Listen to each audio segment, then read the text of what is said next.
Some instances were virtually unsolvable decades ago due to limitations in technology, evidence, and science. There were certain cases that were so perplexing that detectives were unable to determine who the victims were, in addition to being unable to identify the killers.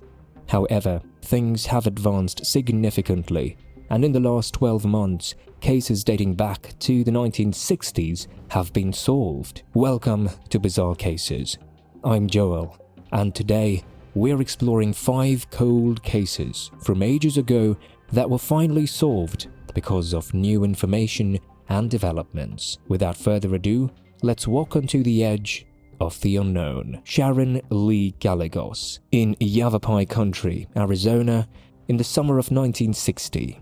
A young girl's body was discovered next to a roadway. It was difficult to determine the girl's identity, let alone her age, due to decomposition. At the time, authorities estimated that she was around 7 years old. This would turn out to be a false assumption, and because there weren't many recorded missing child cases involving kids that age, authorities ran into a brick wall when trying to find the little girl who became known around town as Little Miss Nobody. Thanks to DNA extracted from the young girl's bones in 2015, the tragic nickname was officially removed in 2022. As we've seen, DNA technology is advancing quickly each year. In fact, while no usable DNA profiles could be produced at the time, things were very different 7 years later. The little child was eventually identified as Sharon Lee Gallegos, a 4-year-old who had been kidnapped from her grandmother's house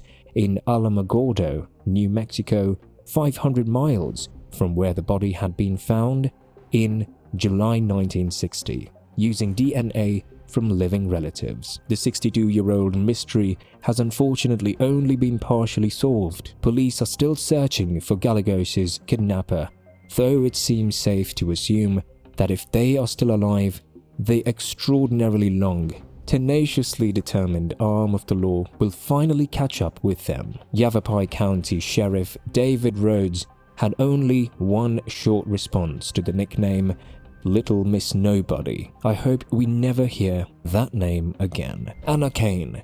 Tamika Reyes was only 9 years old when her mother, 26-year-old Anna Kane, was found strangled and left in the woods outside of Reading, Pennsylvania in 1988. CNN reports that despite the local newspaper carrying a front-page story asking for tips, police were without leads for 15 months before a mystery letter from a concerned citizen showed up on the editor's desk. The saliva on the envelope matched that found on Kane's clothing, and that letter just so occurred to include information that only the murderer would know. But since it was the 1980s, it would be some time before the police could identify their suspect with the age of genetic genealogy. Finally, in 2022, officials were able to focus on Scott Grimm, a local who had never been charged with a crime, thanks to DNA information supplied to public websites by relatives of the killer's family. Although Grimm passed away in 2018,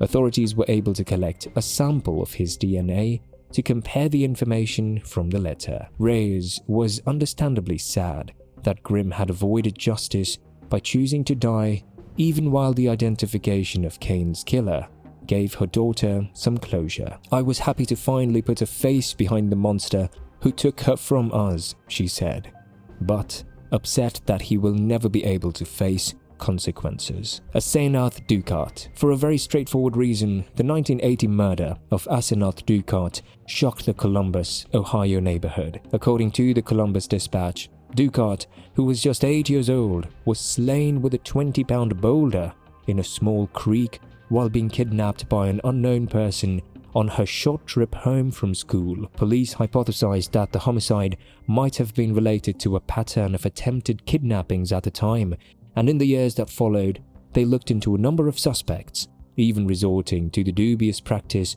of hypnotizing people in an effort to extract a confession. The gathering and careful preservation of DNA evidence at the crime scene, like in so many other cold cases, was crucial to the identification of the culprit. Police were notified in 2008 of a possible match with the recently discovered DNA profile of Brent Strutner, a local who was one among the original suspects and had committed suicide in 1984. Authorities meticulously ruled out any DNA that did not match Strutner's in the 1980 evidence throughout the course of the following 14 years, and in 2022, he was identified as Dukart's killer. Don Onalik. It is a little rare in the case of the young woman known as Princess Doe that the perpetrator of the crime was identified by police prior to the victim. The little town of Blairstown responded to the 17-year-old Discovery Olds dead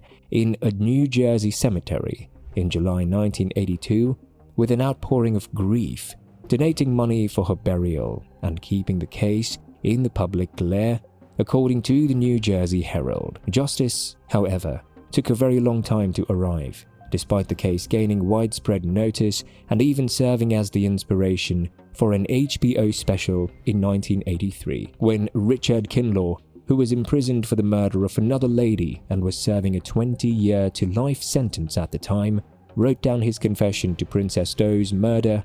The case was partially closed. However, it wasn't until 2022 that, you guessed it, advancements in DNA technology allowed investigators to utilize a faulty DNA profile to positively identify the victim as Dawn Onalik, whom Kinlaw is thought to have killed after she refused to be forced into prostitution. Kinlaw's victim had to be positively identified before he could be prosecuted with the murder, despite his confession, and that was done in July 2022, when a first-degree murder case was brought against him. Anita Nutson. Anita Nutson was a student at North Dakota's Minot State University in 2007. Her father and two maintenance personnel entered her flat after she hadn't been returning calls from her family. They discovered Nutson's body, and the autopsy revealed that she had been dead for more than a day. A pocket knife that had been used to kill Nutson was discovered at the site. Investigators surmised